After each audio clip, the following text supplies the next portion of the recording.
You are listening to This is Cruise Radio Rewind. Real reviews from real cruisers. Hey, how's it going? My name is Doug Parker. Thanks for checking out this episode of Cruise Radio Rewind. Going to answer some of your listener questions today. Joining me on the line is Sherry Laskin from cruisemaven.com. Hey, Sherry. Hi, Doug. Thank you for joining us this morning. I really appreciate it. Our first listener question comes from Kristen. We are sailing on Princess, and we need some advice getting to LAX from San Pedro. Yep. Well, Kristen, I think there's really several ways to go from San Pedro to LAX. It's an 18-mile ride, so be sure and allow plenty of time before your air flight out of LAX. Probably the most seamless way, but it's going to be more expensive, is to purchase your transfers through the cruise line. And it costs, I checked a few of them, it's about $30 per person. But the hiccup is that sometimes if they fill up the first bus and it leaves, you might have to sit on a second bus until they get more passengers on it. So it could take a little bit of time before you get to the airport, which again is why you should always allow plenty of time.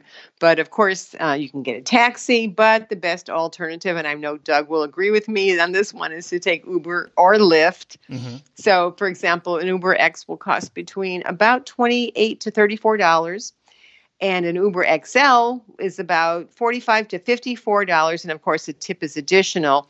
And two tricks to note: use the rideshare app, and you could try to schedule a pickup time if you anticipate a smooth disembarkation process. Otherwise, what we always, and we've said this before, right? Walk a little bit of ways from the terminal and then reach into the app for Uber or Lyft, because sometimes if you're right at the terminal, it'll flag you as no ride available. But if you walk maybe 100 feet, couple hundred feet away from where everybody is standing, it will zero in on you and it will send a ride share to where you are. And also, if you're flying into LAX, keep in mind, now they have kind of a new system. It's about a year old at this point, but there is a separate Uber lot. So you have to make your way, either take a bus and get to the Uber lot, and then you queue up there, or walk over to the Uber lot. Depending on what terminal you fly into is going to depend on how you get to that Uber lot. But they no longer pick up right there curbside at the airport. You have to go to this dispatch point to be taken from the airport to San Pedro or wherever you're going around Los Angeles. Yeah, if you happen to be arriving into Los Angeles Union Station on Amtrak, it's similar to the airport now. They have moved the rideshare pickup area away from the very, very front door also. So you do have to walk a little bit, but not too much. And if you're catching one of the buses, you have to go out the side door at Union Station to pick up your bus to get to San Pedro or Long Beach. Next question comes from Ronald. Him and his wife are sailing on Carnival Panorama, and they want to know if an overnight on the Queen Mary in Long Beach is worth it. Oh, wow. Ronald, in my opinion, and again, Doug, I'm sure you would agree with me that an overnight aboard Queen Mary is definitely worth it, especially if you love old ships, if you like Art Deco, if you like maritime history, and of course, if you're into ghosts and things like that, things that go bump in the night, it's definitely worth staying over. Now, keep in mind, the rooms aren't 5-star luxury, and there's a lot of wear and tear throughout the ship that it just can't be repaired because it's due to lack of funds. But if it was me, I wouldn't hesitate to spend an overnight there.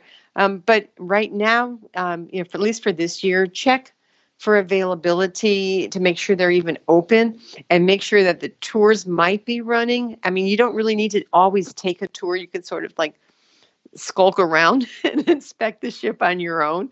But, I know some facilities are closed, so check it. But is it worth it? Absolutely. Yeah, if you're going to stay on the ship, Ronald, make sure you do at least a couple of the tours. We did 4 tours. One, Sherry, when you were with us, and then the next day we did 3 tours before we headed to the airport to fly out.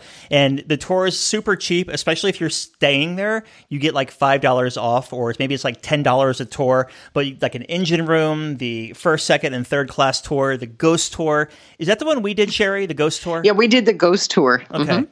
Yeah, so a lot of cool stuff happening over there. A little bit pricey to eat, if I remember, on board this ship. But, I mean, it comes with the territory. You're in Los Angeles or Long Beach, close enough. So expect to pay a little bit in food over there. All right. So next question comes from Mark. And Sherry, this is hopefully you have an answer for this one because you used to live there for years and years. Mark is looking for affordable hotels in Port Canaveral that aren't at the port. He said he has a rental car and the port prices are just way too high. Yeah. Hi, Mark. Yeah. Unfortunately, prices around Port Canaveral have increased over the last few years. Used to be relatively inexpensive to stay there, go to Cape Canaveral, and it was really cheap. But since you have a car, okay, here's some suggestions. Look for, go online and check out what's in Cocoa Beach. There are some smaller hotels there, and if it's only for a night or two, it doesn't have to be, full service. There are a lot of motel type places.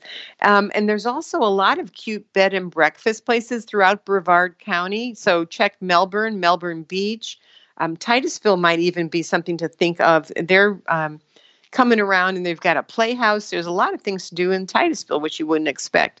But I don't think you'll find much under $99 a night anywhere at this point. But if you have some sort of a discount, AAA or senior or military or, a hotel loyalty club or something, you might be able to get a little bit underneath that price or at least some points towards the future overnight.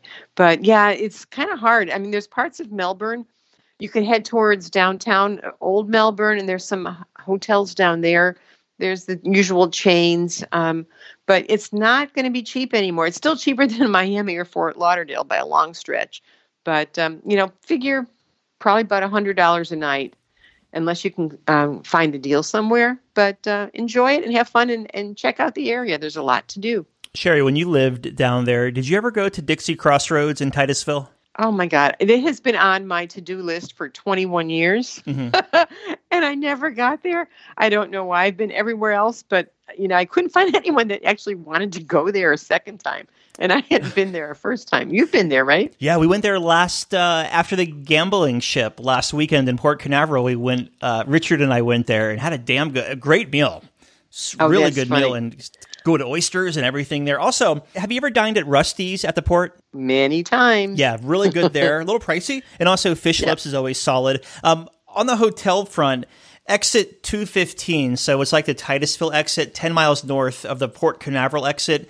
There's a pretty affordable, it's like $89 a Ramada there. You have a Cracker Barrel at that exit, and you're a couple of miles away from Walmart if you need to pick up anything.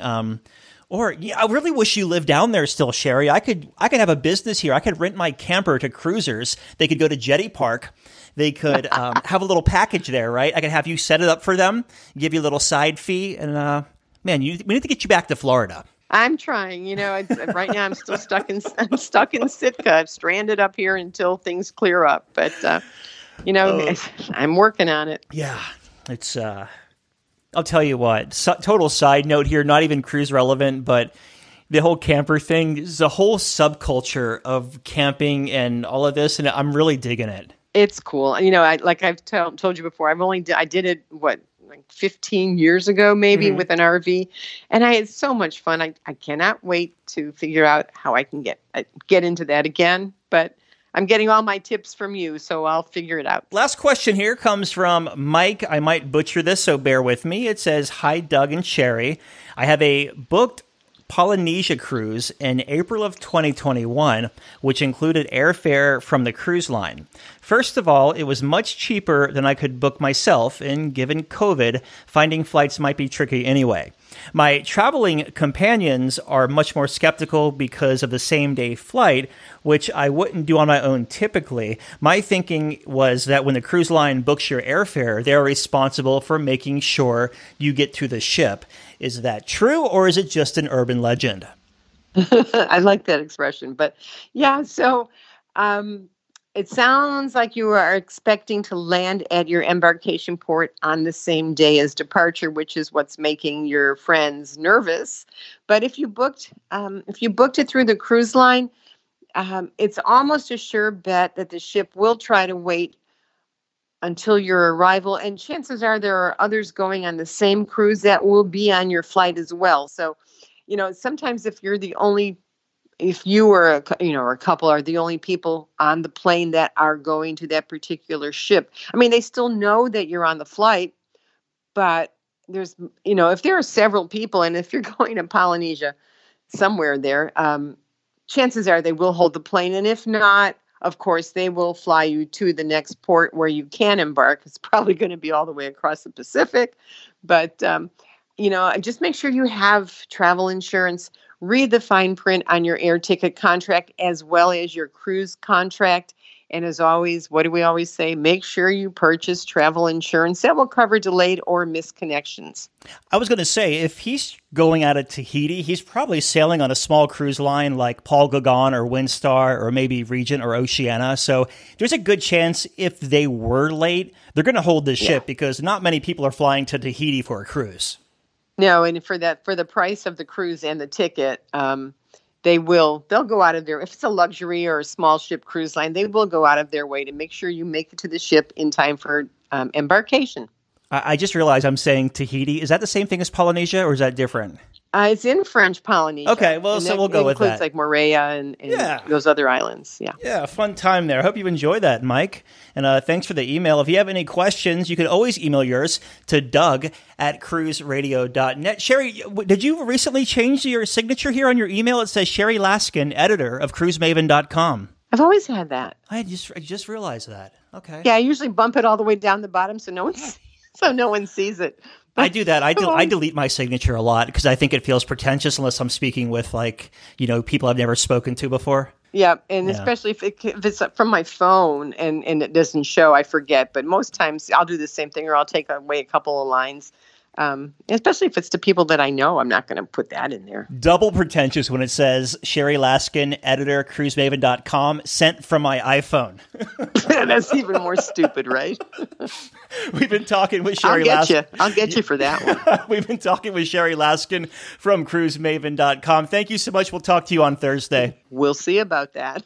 Thanks, Doug. Have a good week. During these difficult times for the travel industry, Cruise Radio stands behind the men and women who work so hard to bring our vacation dreams to life. From the captains and crew to travel agents, tour operators, vendors, and port employees, we offer a sincere thank you on behalf of the thousands of guests whose lives you impact each and every day.